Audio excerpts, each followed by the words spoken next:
নতুন সরকারের ৯,৩০,০০০ কোটি টাকার প্রথম বাজেটে আলাদা বরাদ্দ চায় খুলনাবাসী। দক্ষিণাঞ্চলের মৃত শিল্পকে আবারও পুনরুজ্জীবিত করতে আলাদা নীতি সহায়তার দাবিও তাদের। উদ্যোক্তা ও বিশ্লেষকরা মনে করেন, খুলনার বাণিজ্যিক সম্ভাবনা কাজে লাগানো গেলে কেবল দক্ষিণাঞ্চলের জনপদই নয়, বরং লাভবান হবে পুরো দেশের অর্থনীতি। দিনের আলো ফোটার আগে কারখানার সাইরেনের শব্দে একসময় ঘুম ভাঙত খুলনাবাসীর। সেই শহরে এখন কেবলই শুনশান নীরবতা। রূপসা থেকে দৌলতপুর মাইলের পর মাইল বিস্তৃত শিল্পাঞ্চল এখন যেন কেবলই এক বিরান ভূমি। পিপলস, ক্রিসেন্ট, প্লাটিনাম কিংবা নিউজপ্রিন্ট এই নামগুলো এখন সোনালী অতীত। গেল এক দশকে এ শিল্পনগরী রূপ নিয়েছে অনেকটা পোড়া বাড়িতে।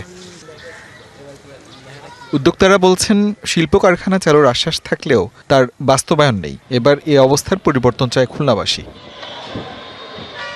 আসছে বাজেটে খুলনা শিল্পাঞ্চলের প্রাণ ফেরাতে তাই আলাদা দৃষ্টির দাবি তাদের। দীর্ঘদিন ধরে দেখছি যে এই খুলনা অঞ্চলে যে পাট কলগুলা অবহেলিত পড়ে আছে। এটা একটি বিভাগীয় শহর, এখানে একটা এয়ারপোর্ট থাকবে। অনেক আগে থেকেও এর নির্মাণ কাজ শুরু হলেও আজ অবধি এর কোনো অস্তিত্ব বা দেখতে পাচ্ছি না আমরা। খুলনা অঞ্চলের অনেক সম্ভাবনা রয়েছে, কিন্তু সেই সম্ভাবনাগুলো আস্তে আস্তে ক্ষীণ হয়ে যাচ্ছে। সেটা আমরা প্রত্যাশা করতে চাই, সামগ্রিকভাবে একটা উন্নয়ন পরিকল্পনার আওতায় নিয়ে আসার জন্য যেটা প্রয়োজন সেই প্রত্যাশাই আমরা করতে চাই। কেন্দ্রীয় ব্যাংকের বিশেষ তহবিলের পাশাপাশি বন্ধ মিল কারখানা চালু করতে বাজেটে প্রয়োজনীয় নীতি সহায়তা দেওয়ার তাগিদ বিশ্লেষকদের।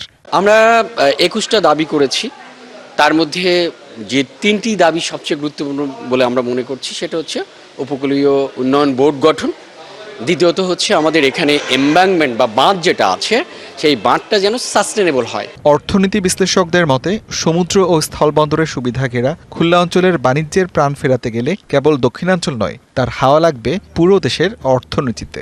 এডিপিতে খুলনার জন্য বরাদ্দ বৃদ্ধি করে খুলনায় নতুন শিল্প ও কলকারখানা স্থাপন করা এবং এক্ষেত্রে খুলনার যে লোকাল প্রোডাক্টগুলি সেই প্রোডাক্টগুলির উপরে বেশি এমফাসিস প্রোভাইড করা। নতুন সরকারের ৯,৩০,০০০ কোটি টাকার রেকর্ড বাজেটে খুলনা অঞ্চলের ভঙ্গুর অর্থনীতি পুনরুদ্ধারে বিশেষ বরাদ্দ থাকবে, এমনটাই প্রত্যাশা দক্ষিণাঞ্চলবাসীর। DVC news desk. ক্ষমতার পালাবদল হলেও থামেনি কুষ্টিয়ার ভেড়ামারায় পদ্মা নদীর ঝুঁকিপূর্ণ 2টি পয়েন্ট থেকে অবৈধভাবে বালু উত্তোলন।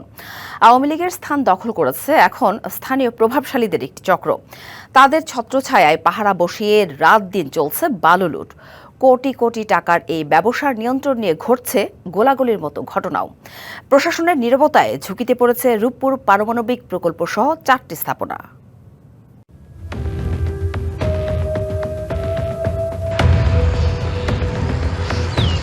কুষ্টিয়ার ভেড়ামারা উপজেলার পদ্মা নদীর পুরাতন ফেরিঘাট এলাকা। নদী থেকে তোলা বালু নিয়ে এভাবেই ছুটছে একের পর এক ট্রাক। যদিও এখানে নেই কোনো বালুমহাল, দেয়া হয়নি ইজারাও, তারপরও একটি চক্র প্রভাব খাটিয়ে প্রতিদিন তুলছে অর্ধ কোটি টাকার বালু। এই চক্রের নেতৃত্বে আছেন স্থানীয় প্রভাবশালী জহুরুল ইসলাম বিজলি। তার লোকজনের পাহারাতেই চলে এই অপকর্ম। ওখানে ব্যস্তে লোকজন আছে, ওরা ব্যস্তের টাকা দিয়ে নিয়ে আসছে। 2500 টাকা গাড়ি, 500 ফিট। ওরা অবৈধ কি বৈধ আমরা তো বলতে পারবো না। সবাই হাজার হাজার গাড়ি যাচ্ছে আসছে। আনুমানিক প্রত্যেক দিন মনে হয় 200-250 গাড়ি ওঠে। এতে গেলে যারা বালু ব্যস্ত তারা ওরা এদের ইট ঘাট না ডেঞ্জার জোন হিসেবে পরিচিত পদ্মা নদীর এ পয়েন্টের উত্তরে রূপপুর পারমাণবিক বিদ্যুৎ কেন্দ্র, পশ্চিমে লালনশা সেতু, হার্ডিন্স রেল ব্রিজ আর দক্ষিণে 450 মেগাওয়াট বিদ্যুৎ কেন্দ্র। নদীর গভীর থেকে সমানতালে বালু উত্তোলনের কারণে এখন 4টি স্থাপনাই হুমকিতে। একই চিত্রে দেখা মিলল উপজেলার মকারিমপুর ইউনিয়নের বাগবাড়িপুল এলাকার পদ্মার পাড়েও। বালু কৃষি জমির মাটি বিক্রি হচ্ছে প্রকাশ্যেই। এই চক্রের পেছনে উঠে এসেছে স্থানীয় প্রভাবশালী মোহাম্মদ রুবেল, মোহাম্মদ শাহজাহান ও নজরুল ইসলাম নজুর নাম। ঘাটের তদারকি করেন শহীদুল ইসলাম। এখন আপনিও আসি বেকুতি কাটিয়ে যাবেন, গাড়ি প্রতি 1000 দেওয়া লাগবে। এটা হলো রুবেল, উনি হলো দোকান আছে, বড় ব্যবসায়ী। এখানে যে সাজানেক চিনেন, সাজানেক দেওয়া আছে একটা পার্সেন্ট। বালু তোলার অভিযোগ স্বীকার করলেও ক্যামেরার সামনে কথা বলতে রাজি নন রুবেল। আরেক অভিযুক্ত শাহজাহান আলীর দাবি তিনি এই অনিয়মে জড়িত নন। এটা আমাকে ওইভাবে জানানোর জন্যই বা আমাকে হেয় প্রতিপন্ন করার জন্য ছাড়া অদ্যাবধি কেউ বলতে পারবে না কি যে ফেরিঘাট বা ওই যেখানে যেটা আছে কোনো স্পটে বা পয়েন্টে কারোর সঙ্গে যেয়ে কোনো ব্যবসায়িক বা কারোর সঙ্গে আমার কোনো কানেক্টিভিটি আছে। অবৈধ বালু উত্তোলন বন্ধে নিয়মিত অভিযান পরিচালনার কথা জানালেন উপজেলা নির্বাহী কর্মকর্তা। ভেড়ামারার বিভিন্ন জায়গা থেকে অবৈধভাবে বালু বা মাটি খনন করা হচ্ছে, সেখানে আমাদের কাছে ইনফরমেশন আসা মাত্রই আমরা সেখানে তড়িৎ গতিতে কিন্তু সেখানে আমরা অভিযান পরিচালনা করছি। বড় কোনো বিপর্যয়ের আগেই দ্রুত প্রশাসনকে বালু উত্তোলন বন্ধে ব্যবস্থা নেওয়ার দাবি স্থানীয়দের। DBC news desk. নেত্রকোনা সদর উপজেলায় কংস নদের ভাঙনে মুক্তির বাজার থেকে সিদলি যাওয়ার একমাত্র সড়কের কয়েকশো মিটার বিলীন হয়েছে। এতে চলাচলে চরম দুর্ভোগে 25টি গ্রামের অর্ধ লক্ষাধিক মানুষ। ভাঙন অব্যাহত থাকলে বসতবাড়ি, বিস্তীর্ণ ফসলি জমি ও মুক্তিযুদ্ধের স্মৃতি বিজড়িত বাজারটিও বিলীন হওয়ার আশঙ্কা স্থানীয়দের। বর্ষা মৌসুমের আগেই বেহাল নেত্রকোনা সদর উপজেলার কালিয়ারা গাবরাগাতি ইউনিয়নের মুক্তির বাজার থেকে সিদলি বাজারে যাওয়ার একমাত্র রাস্তা। এই পথেই প্রতিদিন অন্তত 25টি গ্রামের মানুষ জেলা শহরে আসা যাওয়া করেন। সড়কটির কয়েকশো মিটার কংস নদী বিলীন হয়ে যাওয়ায় চলাচলে নেমে এসেছে চরম দুর্ভোগ। আগে মেলা দূরত্ব আছে, এটা ভাঙতে রাস্তা গেছে, রাস্তা যা ভাঙে গেছে, রাস্তার কারণে আমরা সব চলাফেরা বন্ধ আমরা করতে পারি না, আডে বাজারে যাওয়া জানা। এই রাস্তা ভাঙে যাও না, আমরা গরু বাছুর লইয়া রুগী টুগি লইয়া এই নেত্রকোনা সদরে যাইতাম পারি না, এমন ভয়াবহ সংকটে আছি। শুধু সড়ক নয়, নদী বিলীন হয়েছে মুক্তির বাজারের বেশ কয়েকটি ঘর। ভাঙন প্রতিরোধে শিগগির ব্যবস্থা না নিলে কয়েকটি গ্রাম, ফসলের মাঠ ও বসতবাড়ি বিলীন হয়ে যাওয়ার শঙ্কা স্থানীয়দের। প্রতি বছর যে হারে ভাঙন শুরু হয়েছে, আর যদি কিছু ভাঙে তাহলে বাজারটা ঘরবাড়ি ভেঙে নদীতে চলে যাবে। অনেকটি ঘর ছিল, ওই দিকে 6-7টা ঘর অলরেডি ভেঙে গেছে এই কয়েকদিনে। এই এলাকা পুরা ইউনিয়নটা একেবারে তলাইয়া যাবে এবং এইটা 17 একর জমি ভাঙনের মুখে আছে। ভাঙন রোধে দ্রুততম সময়ের মধ্যে ব্যবস্থা নেওয়ার আশ্বাস পান ইউনিয়ন বোর্ডের। মুক্তির বাজার নদী ভাঙন থেকে রক্ষার্থে সেখানে জরুরি প্রতিরক্ষামূলক কাজ বাস্তবায়নের মাধ্যমে যাতে যাতায়াত ব্যবস্থা অক্ষুণ্ণ থাকে এবং জনগণের যে সমস্যা সেটা দূর হয়, সেই লক্ষ্যে আমরা ওখানে জরুরি প্রতিরক্ষামূলক কাজের ব্যবস্থা গ্রহণ করেছি। দ্রুতই ওখানে কাজ বাস্তবায়ন করা হবে এবং জনদুর্ভোগ লাভ হবে। শুধু আশ্বাস নয়, ভাঙন রোধে কার্যকরী ব্যবস্থা নেবে কর্তৃপক্ষ, এমনটাই প্রত্যাশা স্থানীয়দের। DBC news desk. একসময় মুসাখার নদীতে বইত তীব্র স্রোত, পাওয়া যেত মাছ। বড় বড় পালতোলার নৌকা ভাসিয়ে পুঠিয়ার রাজারানীরা যাতায়াত করতেন কলকাতায়। এই নদীতেই পানিপথে ঝলমলিয়া হাটে আনা নেওয়া হতো বিভিন্ন মালামাল। তবে দখল দূষণে নদীটি এখন মৃত। পদ্মার শাখা বড়াল আর বড়ালের শাখা মুসাখা নদী নাটোরের বাগাতিপাড়া এলাকা দিয়ে পুঠিয়ায় প্রবেশ করে নদীটি মিশেছে দুর্গাপুরের হোজা নদীর সঙ্গে। আরেক অংশ নাটোরের ভিতর দিয়ে বয়ে মিশেছে চলন বিলে। প্রায় 1.5 দশক আগে নদীর বুকে ইট সিমেন্টের প্রাচীর তুলে একে ছোট ছোট পুকুরে পরিণত করেছে বরেন্দ্র উন্নয়ন কর্তৃপক্ষ। এরপর থেকে প্রবাহমান নদীটি একেবারেই মরে যায়। এতই স্রোত ছিল, আর এখানে অনেক বড় বড় নৌকা আসতো, আর এখন তো ময়লার ভাগাড় হয়ে গেছে, এখানে পানি কোনো সময় তো আসে না। এই দখলদাররা টিন জোড়া দিতে দিতে নদীর ভিতরে চলে আসছে, এমন একটা অবস্থা যে নদীর আর নিশানা নাই বললে চলে। স্থানীয়রা জানান নদীর বড় অংশ দখল হয়ে গেছে, উঠেছে দালান কোঠা, ব্যবসা প্রতিষ্ঠান। নদীতে ফেলা হচ্ছে পৌরসভার সব বর্জ্য। মৃত নদীতে এখন পানি নেই, সরু খালে পরিণত হওয়া মুসাখা এখন ভাগাড়, নেই কোনো মাছ। নদীর আগের রূপ ফিরিয়ে আনার দাবি এলাকাবাসীর। দখলের কারণে আজকে নদীটা একটা খালে পরিণত হয়েছে এবং নদীতে সবচেয়ে বড় যে ঘটনা সেটা এখন পানির কোনো ফ্লো নেই। খাল খননের কর্মসূচির মাধ্যমে এটা যদি পুনরায় সংস্কার করা হয়, আমার মনে হয় এটা আবার তার পূর্বের রূপ ফিরে পাবে। প্রধানমন্ত্রী এমপিদের কাছে দাবি জানাচ্ছি যে আমাদের নদীর খনন এবং অবৈধ যেগুলো ব্যবস্থাপনা আছে সেটা যেন উচ্ছেদ করে এবং নদীটা যেন প্রবাহিত হয়। এদিকে পৌরসভার বর্জ্য নদীতে না ফেলার আহ্বান জানিয়েছেন প্রশাসক। সরকারি খাস জমি খুঁজে সেখানে একটি ডাম্পিং স্টেশন করে ওইখানে প্রপারলি যাতে ময়লাটা ইউটিলাইজ করা যায়। এটা আসলে সময় সাপেক্ষ ব্যাপার। দ্রুততর সময়ে যদি নাও পারি, অন্তত আমরা যাতে একটা সার্টেন পিরিয়ডের মধ্যে যাতে এই সমস্যা থেকে উত্তরণ হতে পারি, সে বিষয়ে আমাদের কাজ চলমান আছে। উপজেলা প্রশাসন বলছে অবৈধ স্থাপনা উচ্ছেদ করে নদীটিকে খননের আওতায় আনার চেষ্টা চলছে। দখলকৃতদের উচ্ছেদ করে উদ্ধারের জন্য অবশ্যই ব্যবস্থা নিব। একই সাথে দূষণ রোধ করার জন্য আমরা অলরেডি পৌরসভা থেকে আমাকে জায়গাও দেখেছি যে আমাদের ময়লা ডাম্পিংয়ের একটি স্টেশন করার জন্য। তো সেটি বাস্তবায়িত হলে সেখানেও আমরা দূষণ অনেকটা রোধ করতে পারবো। মুসাখা নদী একসময় কৃষকের সেচ ও জেলেদের জন্য মাছের যোগান দিত। আগের অবস্থায় ফিরিয়ে আনা হলে সমৃদ্ধ হবে কৃষি ও অর্থনীতি, এমনটাই বলছেন নদী তীরের অনেক বাসিন্দা। Sourav Habib, DBC news, Rajshahi. সাভারের চামড়া শিল্প নগরীতে পুরোদমে চলছে চামড়া সংগ্রহ ও চামড়া প্রক্রিয়াজাতকরণের কাজ। এ নিয়ে বিস্তারিত জানাতে আমাদের সাথে সরাসরি যুক্ত হয়েছেন সহকর্মী শফি মাহমুদ চৌধুরী। শফি, চামড়া সংগ্রহ ও সংরক্ষণের বর্তমান পরিস্থিতি কি জানাবেন? একই সাথে জানাবেন যে সাভারের বাইরে থেকে কি পরিমাণ চামড়া আসছে, সব মিলে আর কি তথ্য আছে, বিস্তারিত জানতে চাই। প্রথমে জানিয়ে রাখি যে ঢাকার বাইরের যে চামড়াগুলো, লবণযুক্ত চামড়াগুলো সংগ্রহ করার কথা ছিল ঈদের 7ম দিন থেকে, সেগুলি কিন্তু ধীরে ধীরে আসতে শুরু করেছে। আমরা দেখেছি গতকাল থেকেই কিছু কিছু পরিমাণে ঢাকার বাইরের চামড়াগুলো এই সাভার ট্যানারি শিল্প এলাকায় আসতে শুরু করেছে। আর এই মুহূর্তে চামড়া শিল্পনগরীর যে কারখানাগুলো রয়েছে, এগুলিতে মূলত যে লবণ মাখা চামড়াগুলো ঢাকার ভিতর থেকে কেনা হয়েছিল, কাঁচা চামড়া ঈদের প্রথম 2 দিন এবং এই দ্বিতীয় দিনের পর থেকে লবণযুক্ত কাঁচা চামড়া যেগুলো রয়েছে সেগুলো ঢাকার ভিতরের চামড়াগুলোই এখানে আসতে শুরু করে। সেই চামড়াগুলো কিন্তু গেল 3-4 দিন ধরে এখানে লবণ মাখানো অবস্থায় ছিল, সেগুলি কেটে পরিষ্কার করার জন্য ইতিমধ্যে তারা ড্রামে উঠিয়েছেন। এই বড় বড় ড্রামের মধ্যে এই চামড়াগুলো ওঠানোর পর এখানে অন্তত 2 দিন ধরে চামড়াগুলো এখানে বিভিন্ন কেমিক্যাল রাসায়নিক ব্যবহার করা হয়। সেই রাসায়নিক ব্যবহারের মাধ্যমে চামড়াগুলোকে পরবর্তী ধাপের জন্য প্রস্তুত করা হয়।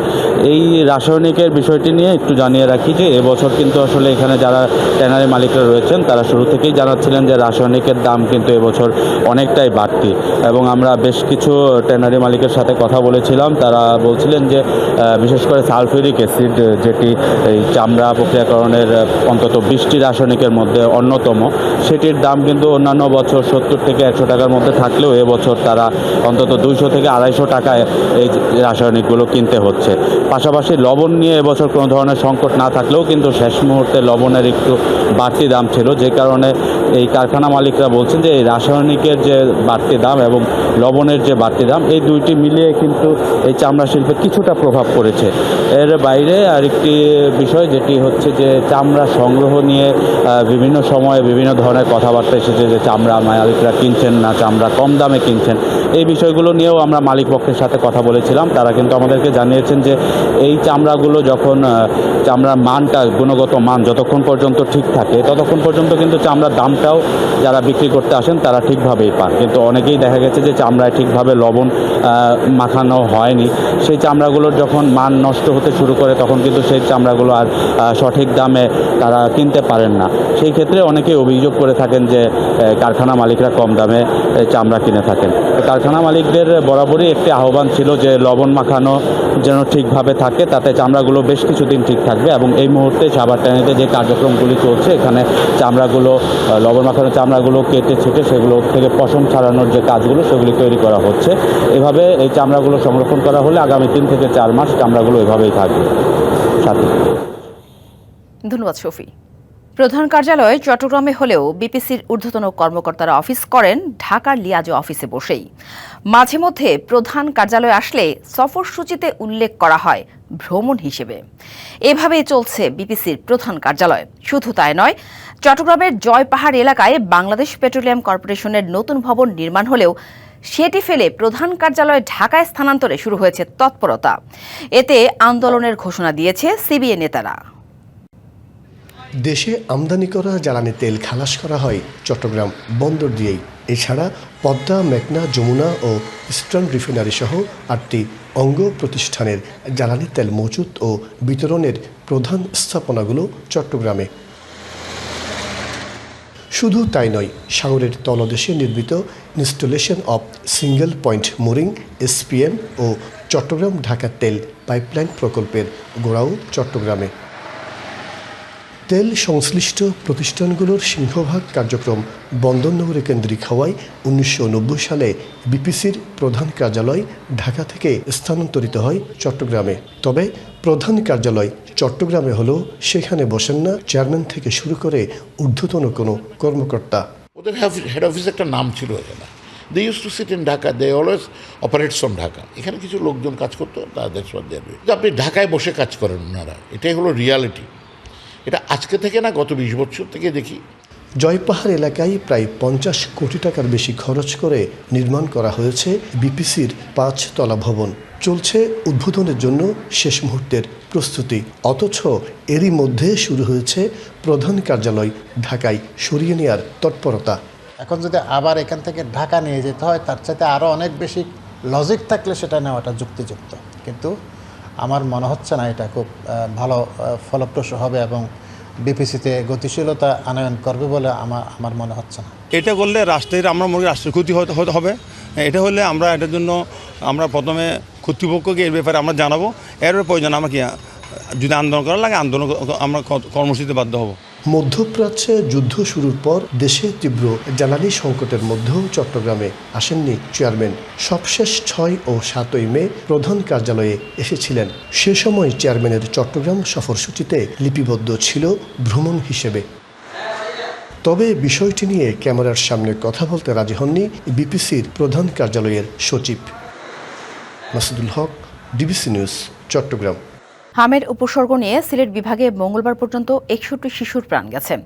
শিশুদের পাশাপাশি বয়স্কদের মধ্যেও দেখা দিয়েছে হামের উপসর্গ। এ নিয়ে উদ্বিগ্ন চিকিৎসকরা। সিলেটের হাম পরিস্থিতির সার্বিক খবর জানাতে আমাদের সাথে সরাসরি যুক্ত হয়েছেন সহকর্মী তাহিদুর রহমান শাহ। তাহিদ, শিশুদের পাশাপাশি বয়স্কদের মধ্যে হামে আক্রান্তের সংখ্যা বেড়ে চলেছে, তো চিকিৎসকরা কি পরামর্শ দিচ্ছেন? একই সাথে জানাবেন হাসপাতালে রোগীর চাপ কেমন, পাশাপাশি পরিস্থিতি মোকাবেলায় চিকিৎসা সেবা, প্রশাসনের তৎপরতা সব মিলিয়ে জানাবেন। সাথে সিলেটে কিন্তু শিশুদের পাশাপাশি বয়স্কদেরও হামের প্রাদুর্ভাব লক্ষ্য করা গেছে এবং এ নিয়ে কিন্তু 170 থেকে 180 জন বয়স্ক রোগীরা এখানে এসে চিকিৎসা নিয়েছেন। আপনাকে যদি তথ্য জানিয়ে রাখি যে গতকাল পর্যন্ত কিন্তু 28 জন এখানে বয়স্ক রোগী রয়েছেন শিশুদের পাশাপাশি। তো এটি নিয়ে কিন্তু এখানকার যারা চিকিৎসক রয়েছেন তারা কিন্তু অনেকটা উদ্বেগ জানিয়েছেন। চিকিৎসকরা বলছেন যে হাসপাতালে বয়স্ক রোগীরা আসছেন এবং প্রতিদিনই 5-7 জন এমনকি 10-12 জন রোগী পর্যন্ত ভর্তি হচ্ছেন, আবার রোগীরা ছুটিও পাচ্ছেন। ডাক্তাররা যেটি বলছেন যে প্রথমে তারা ভাবেননি যে এত বয়স্ক রোগী হবে, কারণ হাম সাধারণত বাচ্চাদের মধ্যে ছড়িয়ে থাকে। তবে এখন বয়স্ক রোগীর আসার যে হারটা সেটি চিকিৎসকরা বলছেন অনেকটাই বেশি। স্বাস্থ্য অধিদপ্তর বলছে যে গত 24 ঘন্টায় কিন্তু হামের উপসর্গ নিয়ে 67 জন এখানে ভর্তি রয়েছেন এবং বর্তমানে বিভাগের সরকারি বেসরকারি হাসপাতালে 265 জন রোগী ভর্তি রয়েছেন। আপনাকে যদি জানিয়ে রাখি যে চিকিৎসকরা আরও বলছেন যে হাসপাতালে যারা রোগী আসছেন তারা 15, 16, 18, 20, 22 বছরের, অর্থাৎ এমন নয় যে 50 থেকে 60 বছরের রোগীরা আসছেন। তাদের সঙ্গে কথা বলে ডাক্তাররা যেটি জানতে পেরেছেন যে টিকা নেওয়ার ব্যাপারে, তো বেশিরভাগই জন্ম 2000 সালের দিকে, তো সবার ভ্যাকসিন নেওয়ার কথা এমনটি জানিয়েছেন চিকিৎসকরা। তবে বেশিরভাগই আসলে তারা ইমিউন সিস্টেম সম্পর্কে অজ্ঞাত। বয়স্কদের মধ্যে যারা রোগী রয়েছেন তারা কিন্তু র্যাশ বের হচ্ছে, তাদের কাশি হচ্ছে এবং 3 বা 4 দিন পর বেশিরভাগ রোগীর ডায়রিয়া হচ্ছে, বেশিরভাগেরই তীব্র পর্যায়ের ডায়রিয়া। বয়স্কদের 90% কিন্তু এই রোগ নিয়ে আসছেন এবং ডায়রিয়ার সঙ্গে কারো কারো বমি হচ্ছে, পেটে ব্যথা হচ্ছে, কারো কারো ব্লাড যাচ্ছে। বাচ্চাদের ক্ষেত্রে আসলে ডায়রিয়া যে হচ্ছে না তা নয়, দেখা যাচ্ছে যে বেশিরভাগ বাচ্চারা শ্বাসকষ্ট, নিউমোনিয়া আক্রান্ত এবং পাশাপাশি কিন্তু নিউমোনিয়া হয়ে খারাপ হচ্ছে এরকম বয়স্ক রোগীর সংখ্যাও এখানে রয়েছে। একজন এখানে আইসিইউতেও রয়েছেন যিনি বয়স্ক রোগী। ডাক্তাররা যেটি বলছেন যে এই যে শিশুদের পাশাপাশি বয়স্কদেরও হাম, এটি আসলে উদ্বেগজনক এবং প্রতিদিনই হাসপাতালে এরকম রোগীরা আসছেন। একজন যেটি বলছিলাম যে আইসিইউতেও রয়েছেন। তো হাম প্রতিরোধে আসলে সবাইকে সচেতন হওয়ার পরামর্শই মূলত তারা দিচ্ছেন। রোগীর স্বজনরাও এখানে রয়েছেন, তারাও এখানে চিকিৎসা পাচ্ছেন এবং চিকিৎসা ব্যবস্থা নিয়ে আসলে তাদের কোনো তেমন কোনো এখানে কোনো অভিযোগ নেই। ডাক্তাররা যেটি বলছেন যে বড়দের জ্বর হলেই বাইরে কিংবা বাড়িতে আইসোলেশনে থাকতে হবে এবং জ্বর নিয়ে বাইরে চলাচল করা যাবে না। একই সঙ্গে ছোট যারা বাচ্চা রয়েছে তাদেরকে কিন্তু টিকা গ্রহণের দিকে আসলে নজর দেওয়া হচ্ছে। হাম নিয়ন্ত্রণের টিকার কোনো বিকল্প নেই।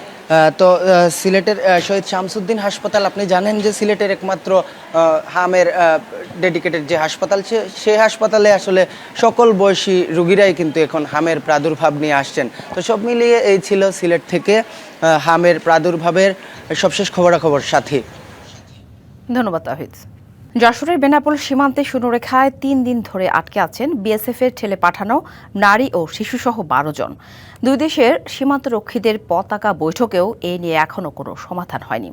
এ বিষয়ে সবশেষ খবর জানাতে যশোর থেকে সরাসরি যুক্ত হয়েছেন সহকর্মী শাকিরুল কবির রিটন। অবৈধ পুশিনকে কেন্দ্র করে বর্তমানে সীমান্তের পরিস্থিতি জানাবেন। এছাড়া আটকে থাকা ব্যক্তিরা কোন দেশের নাগরিক তা নিশ্চিত হওয়া গেছে কিনা বা এর সমাধানই কি, আবারও কি পতাকা বৈঠকের কোনো তথ্য পেয়েছেন কিনা, সব মিলিয়ে জানাবেন। সাথে আপনি যেমনটি বলছিলেন, আমি এখন দাঁড়িয়ে আছি বেনাপোল সীমান্তের শালকোনা। আমার পিছনে শালকোনা সীমান্ত। এই শালকোনা সীমান্ত এখনো উত্তপ্ত না, তবে এই এলাকার মানুষ, বিজেপির পাশাপাশি এলাকার মানুষও সীমান্ত এলাকায় রাত্রে পাহারা দিচ্ছে যাতে অবৈধ অনুপ্রবেশ ভারতের পক্ষ থেকে ঘটাতে না পারে। আর যেটি বলে রাখি যে সাদীপুর এবং রঘুনাথপুর সীমান্তে গত রাতেও চেষ্টা করা হয়েছে বলে আমি বিজেপি সূত্রে জানতে পেরেছি। গত রাতেও বিএসএফ বাংলাভাষী অবৈধ, তাদের কলকাতায় অবস্থানরত অবৈধ যারা বাংলা ভাষাভাষী আছে তাদেরকে পুশ ইন করার চেষ্টা করেছে বাংলাদেশে, কিন্তু বিজেপির কড়া প্রতিবাদের মুখে সে চেষ্টাও ব্যর্থ হয়েছে। আপনি যেটি বলছিলেন যে গত 3 দিন ধরে সাদীপুরের সীমান্তের নোম্যান্স ল্যান্ড যে 12 জন বাংলা ভাষাভাষীদেরকে অবস্থান করতেছিল, তাদেরকে আজ রাত্রে সরিয়ে নেওয়া হয়েছে বলে আমাকে নিশ্চিত করেছেন বিজেপির 49 ব্যাটালিয়নের CO lieutenant colonel Saiful Alam. তিনি জানিয়েছেন তারা চেষ্টা করছেন বিএসএফ এর সাথে আলোচনার মাধ্যমে, পতাকা বৈঠকের মাধ্যমে সীমান্তের উত্তেজনা কমানোর চেষ্টা করছেন। এই সীমান্ত অঞ্চল দিয়ে যাতে কলকাতায় যারা অবৈধভাবে দীর্ঘ 15-20 বছর ধরে বসবাস করে আসছে তাদেরকে বিএসএফ জোর করে বাংলা ভাষাভাষী বাংলাদেশি বলে চালানোর, বাংলাদেশে ঢুকিয়ে দেওয়ার চেষ্টা করছে বলে অভিযোগ রয়েছে। একই সাথে বিজিবির পক্ষ থেকে সীমান্ত অঞ্চলে মাইকিং করে গ্রামবাসীকে সতর্ক করা হয়েছে, যারা অপরিচিত লোকজন দেখলে যেন বিজিবির সাথে যোগাযোগ করা হয়। একই সাথে সীমান্ত এলাকায় যাতে অপরিচিত বেশি লোকের জড়ো না হয় সে ব্যাপারে সতর্ক রাখা হয়েছে। বিজিবি বলছে তারা আজও অব্যাহত রাখবে বিএসএফ এর সাথে আলোচনার মাধ্যমে এই সীমান্ত উত্তেজনা কমাবার। সাথে এই ছিল সর্বশেষ অবস্থা। রিটার্ন ধন্যবাদ। মেহেরপুরের রেড পাম উইভিলের আক্রমণে পাতা শুকিয়ে দ্রুত মারা যাচ্ছে একের পর এক তাল গাছ। বিজ্ঞানীরা বলছেন দেশে এই পোকা এর আগে দেখা যায়নি। এটি মূলত সৌদি খেজুরের বাগানে আক্রমণ করা একটি পোকা। পোকাটি গাছের নরম কাণ্ড খেয়ে ফেলে, ফলে শুকিয়ে মারা যায় গাছ। দ্রুত সমাধান করতে না পারলে পোকাটি ছড়িয়ে পড়তে পারে পুরো দেশে। মেহেরপুর চিতলা পাট বীজ খামারে রয়েছে 1.5 লাখ তালের গাছ। তাল গাছ কাটতেই বেরিয়ে আসছে পূর্ণবয়স্ক পোকা ও লার্ভা। হঠাৎ করেই কাণ্ডে পচন ধরেছে, পাতা শুকিয়ে মারা যাচ্ছে পুরো গাছ। দিন দিন পোকার আক্রমণের তীব্রতা বাড়ছে। পরিবেশের ভারসাম্য রক্ষা ও বজ্রপাত রোধে তালের বীজ বপন করেছিলেন চিতলা গ্রামের বাসিন্দা ওয়াসিম সাজ্জাদ লিখন। রোগটি দ্রুত ছড়িয়ে পড়ায় উদ্বিগ্ন স্থানীয় কৃষি বিভাগ ও গাছ পরিচর্যাকারীরা। তাল গাছগুলো এইভাবে মারা পোকাতে আক্রমণ করে মেরে দিয়েছি, এইগুলো এতে আমরা অনেক হতাশা। মাস দেড়েক আগে দেখেছি আপনার যে গাছ মরছে কেন রে, যাই গাছ কাইটি ফাইড়ি দেখছি যে পোকা, ওর ভিতরে অসংখ্য পোকা। জীবজন্তু পশু পাখি কীট পতঙ্গের খাদ্যরও এখানে সংরক্ষণ বা তারা খেয়ে জীবন ধারণ করতে পারবে, এই উদ্দেশ্যে লাগানো আর একটা অক্সিজেনের ফ্যাক্টরি করে থয়ে যাওয়া। গেল 2রা মার্চ বাংলাদেশ সুগার ক্রপ গবেষণা ইনস্টিটিউটের 3 সদস্য চিতলা পাট বীজ খামারে যান। তারা পরীক্ষা করে জানান পোকাটি রেড পাম উইভিল। গাছের বয়স যখন কম থাকে, অর্থাৎ গাছের কাণ্ডটা ফরমেশন করার আগেই এই পোকাটার আক্রমণ দেখা যায়। কিছু কেমিক্যাল ট্রিটমেন্ট আছে, ইনসেক্টিসাইড প্রয়োগ করা যায় এবং গাছের ডালপালা কাটার ক্ষেত্রে আমরা খুবই সতর্ক থাকা দরকার। প্রতি লিটার পানিতে ক্লোরপাইরিপস ও সাইপারমেথ্রিন জাতীয় কীটনাশক 3 থেকে 4 মিলি হারে ও এজোক্সিট্রোবিন ছত্রাক 1 মিলি হারে মিশিয়ে গাছে স্প্রে করার পরামর্শ দিচ্ছে কৃষি বিভাগ। ক্লোরিপাইরিফস প্লাস সাইপারমেথ্রিন প্রতি লিটার পানিতে 3 থেকে 4 মিলি, একই সাথে একটি ছত্রাকনাশক যদি স্প্রে করা যায় একটি সমাধান আমরা পেতে পারি। পোকাটি দ্রুত বিনাশ না করলে ছড়িয়ে পড়তে পারে পুরো দেশে, যার বিরূপ প্রভাব পড়বে পরিবেশের উপর। DBC news desk. ডিবিসি সারা বাংলায় এই ছিল এখনকার মতো। ডিবিসি নিউজের সংবাদগুলো পড়তে ভিজিট করুন dbcnews.tv আর ভিজিট করুন ডিবিসির ফেসবুক পেজ এবং ইউটিউব চ্যানেল। ডিবিসির সঙ্গেই থাকুন।